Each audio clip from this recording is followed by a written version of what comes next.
Milé deti, milí ňufkáči, dnes sa naučíme prvé písmeno abecedy, písmenko A. Výnimočné, krásne A. Vynikajúca, ňufko. A čím je to písmeno A také výnimočné? Výnimočné je napríklad svojim tvarom. Má krásne dlhé nohy a v strede rovné ústa.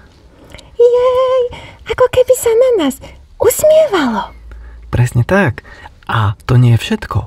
Je výnimočné aj tým, že je to prvé písmenko abecedy. Je, vždy bolo a vždy bude, milé deti, milí ňufkáči, prvé písmenko abecedy a deti sa ho väčšinou učia ako prvé.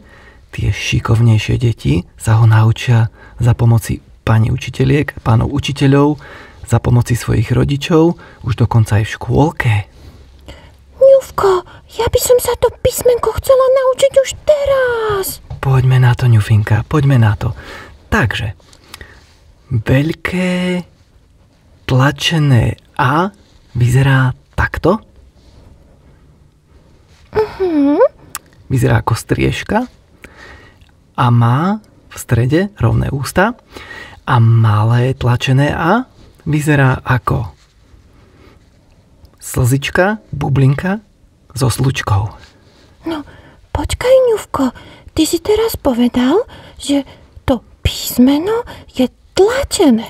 Čo myslíš tým, že to písmeno je tlačené? Veľmi dobrý postreh, ňufinka. Tlačené písmena používame v počítačoch, v mobiloch, v knihách, v novinách. Väčšinou sa tie písmena tlačia, preto vznikol názov, pomenovanie ako tlačené. Okrem nich však rozoznávame aj písmena písané. Veľké písané A vyzerá takto a malé písané A vyzerá zase takto. Už tomu rozumiem. Takže veľké písané A, malé písané A. A ňufko, vieš aj nejaké slovíčka na písmeno A? Samozrejme, ňufinka, viem. Napríklad auto. Brum, brum. Alebo ananás. Šťavnatý a sládočky. Alebo akvárium, tam, kde žijú rybky. Blub, blub, blub, blub, blub. Alebo napríklad ešte avokádo. Šťavnaté na chlebík. Alebo autobus, veľký a hlučný. Ňufko, vieš, ale ja som niekedy to písmeno A počula aj tak trošku inak. Ňufinka, ty si veľmi bystrá mačička. Máš pravdu. Nie len počula, ale aj videla. Občas nad tým písmenkom zbadáte takúto čiarku. To je dĺžeň. A vtedy sa písmeno A vyslovuje ako A. Napríklad mama. Ňufinka, takže zhrňme si to. A. Poznáme tlačené, písané, veľké, malé, krátke a dlhé. Všetky sú výnimočné. Už tomu rozumiem, ňufko. A teraz poďme naučiť našich kamarátov ňufkáčov Ačkovú pesničku. Poďme na to.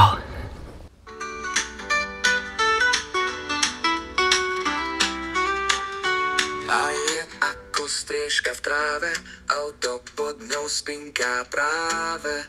Adam, Artur a Lenka už sa učia písmenka. Sa hej sa abeceda, kto sa učí, ten vie vždy viac. Že písmeno má zvedáca, pozri si na zajtra zas. Akvárijné rybičky odpustia aj chybičky, plávu ticho v mori snov, s úsmevom ich sleduj znov. Sa hej sa abeceda, kto sa učí, ten vie vždy viac.